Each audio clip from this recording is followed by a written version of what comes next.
मिठो खोर्सानीले कापाउने हामीले गिलास लोटा। हेलो नमस्ते सबैजनालाई र आजको नयाँ भिडियोमा स्वागत छ। र आजको भिडियोमा चाहिँ मैले मेरो नभइकन चाहिँ मुकबाङ भिडियो चाहिँ मैले मेरो बाजेको चाहिँ बनाउन लागेको छु हैन।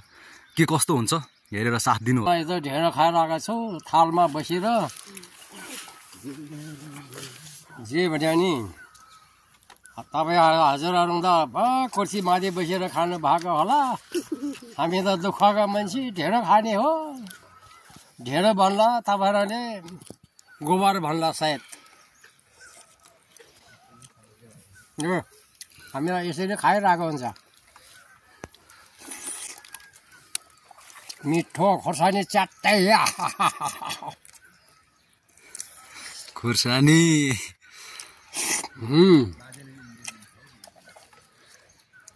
उहिले जमानादेखि यस्तै खाएर बाँचेको मान्छे हो हामी। यस्तै खाएर छ अहिलेसम्म। हामी बुढाहरू के गर्ने, हामी दुःख गर्छौँ।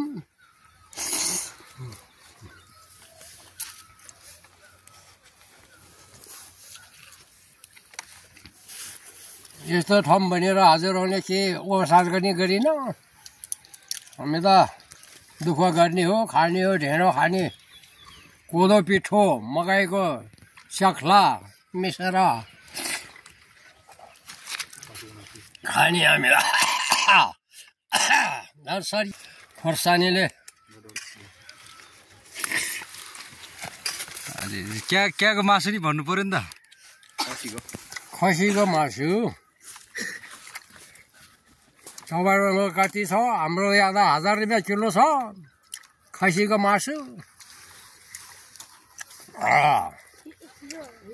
यो किलो ल्याएको थियो ढेँडोसँग खाला भनेर खाइरहेकै छौँ हामी त। ल है हजुरहरू नमस्ते गरिछ। भिडियोलाई लाइक गरिदिए भन्नु। भिडियोलाई लाइक गरिदिए के अरे लाइक गरिदिए। अब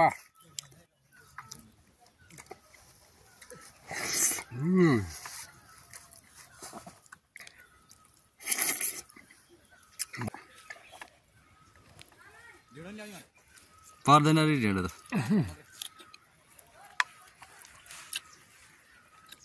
आनन्दले बिस्तारै खाने हुन्छ क्या। सन्दा चाहिँ अब जर्किन लिएर कापाउने हामीले गिलास लोटा यस्तोमा खानुहुन्छ सर।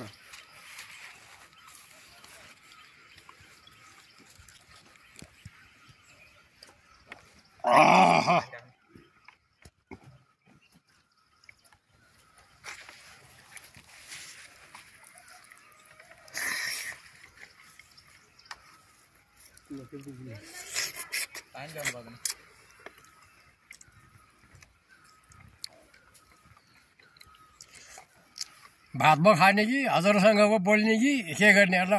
अब त्यतिकै हो म त।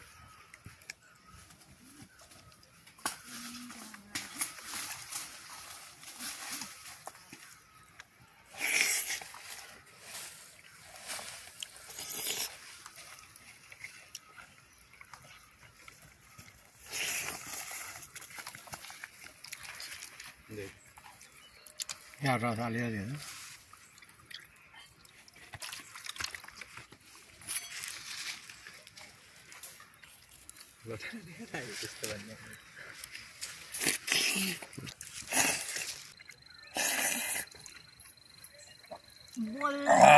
ढेँडोको मूलमा जन्मेको ढेँडै खाएर हो नि क्या भने।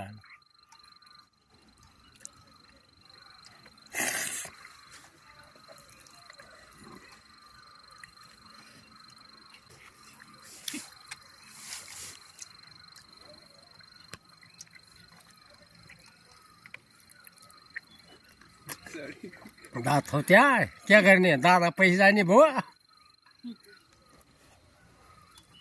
बुढा भइगयो।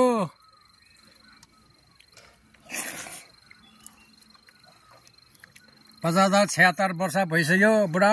के गर्ने अब यस्तै खानुपर्ने। यसले मात्रै नआट्किने।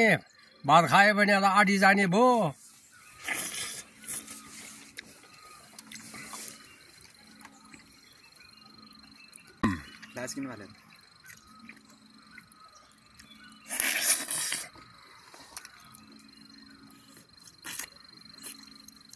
बेरी हेरिरहेन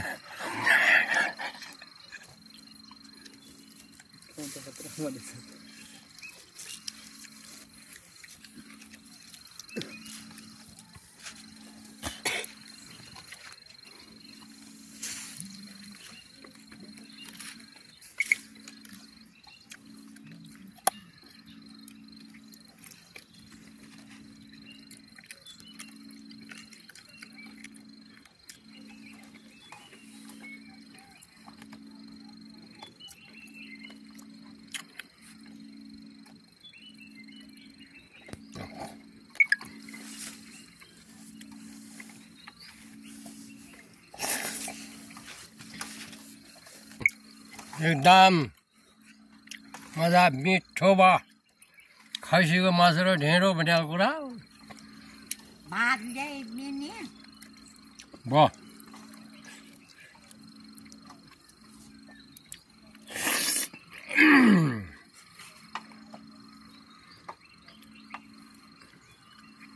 हजुरहरूलाई यस्तो त अनुहारै देखाएको छैन होला ढेँडो भनेको कुरा मासु भनेको कुरा त जहाँ भने नि भइहाल्छ हामी त पहाडे मान्छे पहाडे ढेँडो कालो खाने हो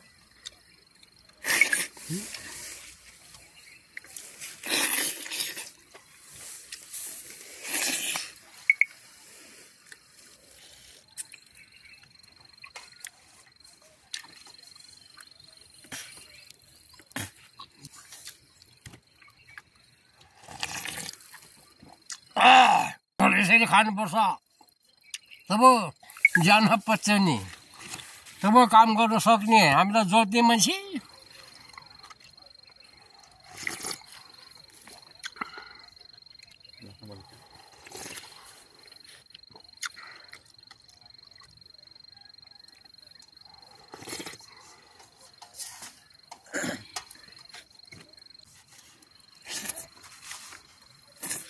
आजको भिडियो यति नै पछि धेरै राम्रो मलाई त्यो लाइक गरिदिनु होला यो भिडियोमा धेरै राम्रो माया गर्यो भने अर्को भिडियोमा पक्कै पनि म आउने छ ल तपाईँ हजुरहरूलाई नमस्कार छ अब म त हात धोइसक्यो खाना खाएर र तपाईँहरूले बाजेको भिडियो त हेरि नै सक्नुभयो होला होइन कस्तो भएको थियो भनेर अलिकति रमाइलो भएको थियो अनि ठिकै भयो जस लाइक सब्सक्राइब गर्न चाहिँ नभुल्नु होला होइन बाजेको लाइक भए पनि एक लाइक चाहिँ गरिदिनु होला